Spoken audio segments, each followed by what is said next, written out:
The Royal Navy's West Africa Squadron is a small and often forgotten part in the fight to end slavery. For 60 years, Royal Navy vessels patrolled the west coast of Africa and the Atlantic, capturing over 1,500 slave ships and liberating 150,000 slaves. It was an exercise that cost the lives of 1,600 Royal Navy sailors, one for roughly every 100 slaves liberated. In 1807, after years of campaigning, the British Parliament passed a law banning slave trading by its citizens. You need to be aware that prior to the Act of Parliament, Britain had been one of the leading nations participating in the transatlantic slave trade. Only Portugal transported more slaves from Africa to the Americas. It also needs to be remembered that in 1807 it was the trade in slaves that had been banned by the British Parliament, not the owning of slaves. Slavery would only be abolished in the British Empire in the 1830s. Nevertheless, this was a positive step in the right direction and marked a sea change in British public and political opinion that would see them taking a leading stance against slavery, not just in the Atlantic, but against Arab traders in East Africa as well. Apart from Denmark, the British were the first major European nation to ban the trade in slaves. That law, passed in 1807, stated that Britons couldn't participate in the slave trade in any way, including sponsoring, crewing, or even fitting out slave ships.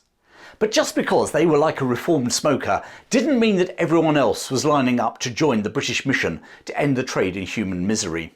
For a start, just because their government said that they couldn't participate in the slave trade didn't mean that all Brits agreed. Many carried on, simply flying another flag. After all, how was the British government going to enforce their law far off on West Africa or the Atlantic? For instance, there was a British ship named the Prince William, which then called herself Marquise Romana and was found to be carrying 109 slaves whilst trying to pass herself off as a Spanish vessel. Next up, whilst Britain had been one of the main players in the transatlantic slave trade, they weren't the only ones. The Portuguese, the Dutch, the French, the Spanish, they were all at it. Not to mention, of course, the USA. And this law was a British law. It didn't apply to them. And finally, there were many African rulers who had been doing very nicely, thank you, from participating in the slave trade, such as the King of Dahomey, modern-day Benin. Why, many of them argued, should they trash their economic wealth just because the British had taken a unilateral decision to stop participating in the slave trade? Especially when there are other nations still willing to do business with them. So the lofty ideals of the British Parliament were in danger of remaining, well, just that, lofty ideals. But Britain had an ace up her sleeve. She would use the dominance of the Royal Navy to enforce this abolition of the slave trade upon her subjects. In 1808, the West Africa Squadron, also known as the Preventative Squadron, was formed. Due to the ongoing war with Napoleonic France, it initially consisted of just 2 ships to patrol the 3,000-mile coastline of West Africa. Therefore, 2 privateers, the Dart and the Kitty, were also recruited to assist them, and they were pretty effective. In 1810, the Dart captured 5 slave ships, all Portuguese, and landed over 100 freed slaves. One of those Portuguese vessels was found to be actually a British ship flying yet another flag of convenience. As I said just now, not all Brits were behind this new law. And here's another example. The other privateer, the Kitty, captured 3 slave ships in 1813. However, in May 1814, the Kitty herself was captured when she attacked a Spanish slaver, commanded by a Briton by the name of Crawford. Crawford's men murdered the captain of the Kitty and then scuttled the ship. The African crew on the privateer were then enslaved themselves and sold in the slave market in Havana, Cuba. Despite this setback and the small numbers of Royal Navy ships involved at the outset, the West Africa Squadron did continue to chip away at the slave trade. In a 2.5-year period, HMS Theus captured 14 slavers. In July 1811, the Theus captured a brig named the Havana, flying a Spanish flag. Once more, it turned out that the brig was actually a British vessel flying a foreign flag to avoid detection. Her cargo of 100 slaves were taken to the port of Freetown, in the British colony of Sierra Leone. Originally, Freetown had been established by a British humanitarian company to rehouse slaves freed in Britain or black slaves who had supported the Crown during the American War of Independence. However, the well-meaning company had never been able to balance its books, and after several years of bailing them out, the British government took over the running of the colony in 1808. With its natural harbour and experience of resettling former slaves, Freetown became the centre of operations for the West Africa Squadron. 60,000 liberated slaves would be landed here over the next 60 years, and many would stay. A Vice-Admiralty court was established in the colony, where the future of captured slave ships would also be decided. At the conclusion of the Napoleonic Wars in 1815, the fight against the transatlantic slave trade accelerated. At the European Peace Conference, the Congress of Vienna, British Foreign Secretary Lord Castlereagh had managed to insert a clause into the treaty where all the signatories agreed to the eventual abolition of slave trading. Within 2 years of the end of hostilities, France had abolished her slave trade, and both Portugal and Spain had agreed not to trade north of the equator. Good news, except those nations didn't have a naval presence to make their traders comply. In stepped the British. They pressurised each nation to allow them to intercept suspected slavers. The West Africa Squadron now became the international anti-slavery policeman in the Atlantic. As a consequence, in 1818 the West Africa Squadron was beefed up in both a number of vessels and also as a command. That year, the very first Commodore of the squadron was appointed, Sir George Collier, a committed abolitionist. For the next 3 years aboard his flagship, the 36-gun HMS Creole, he commanded a squadron now consisting of 6 vessels.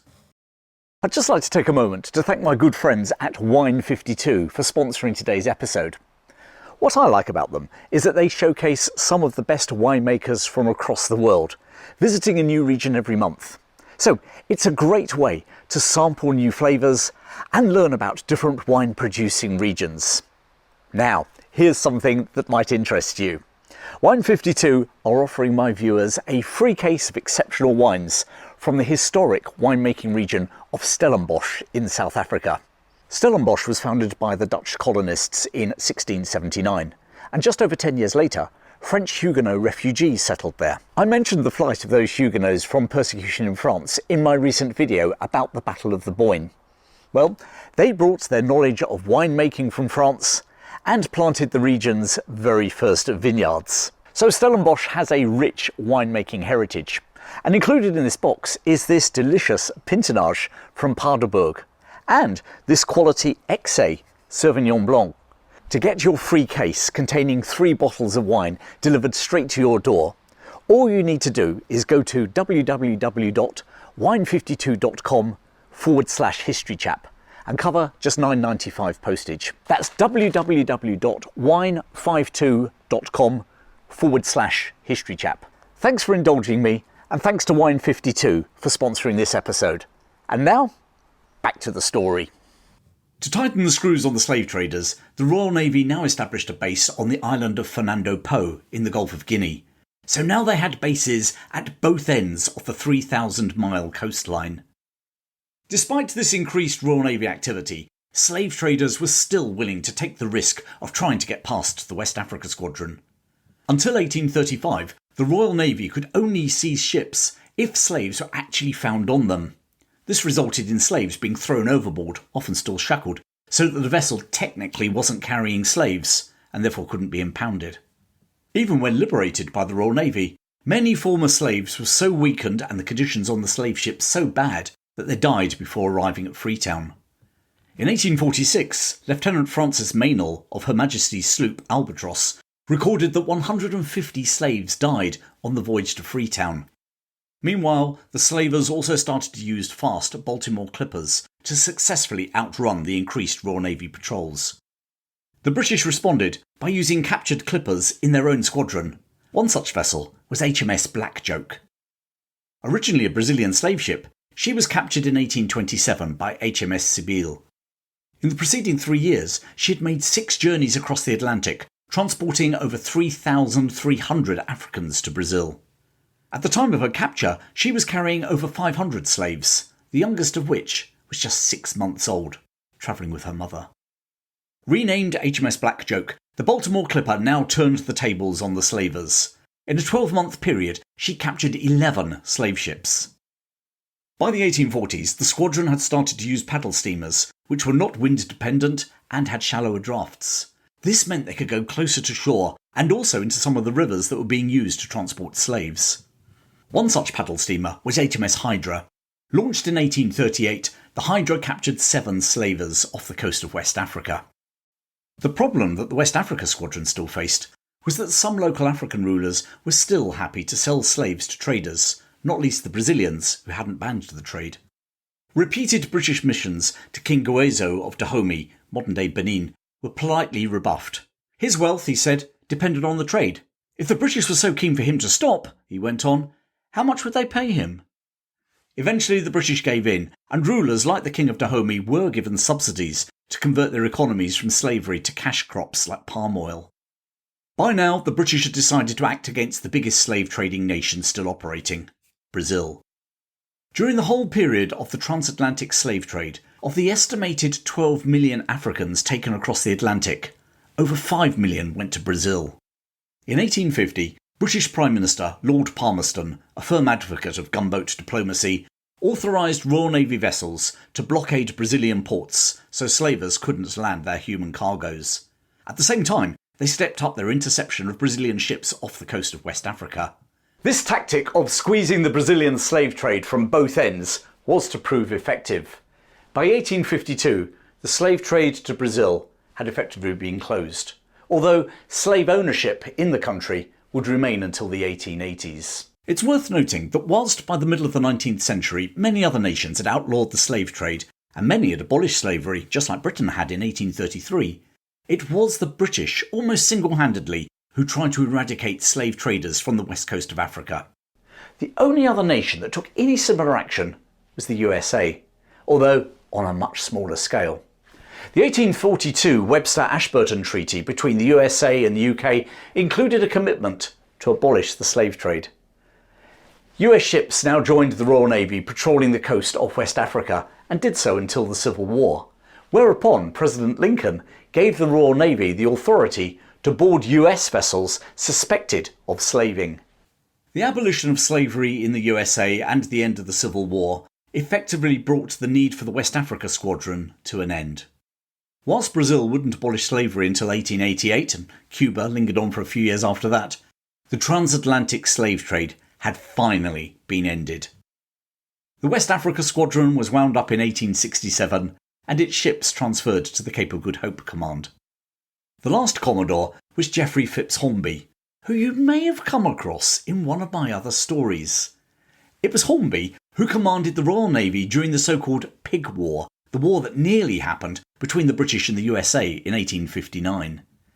During the period 1807 to 1865, the West Africa Squadron had arrested 1,500 slave ships and freed 150,000 slaves. Over 1,600 Royal Navy sailors died serving in the West Africa Squadron, mainly from tropical diseases. From small beginnings, at its height, the West Africa Squadron consisted of 25 Royal Navy ships.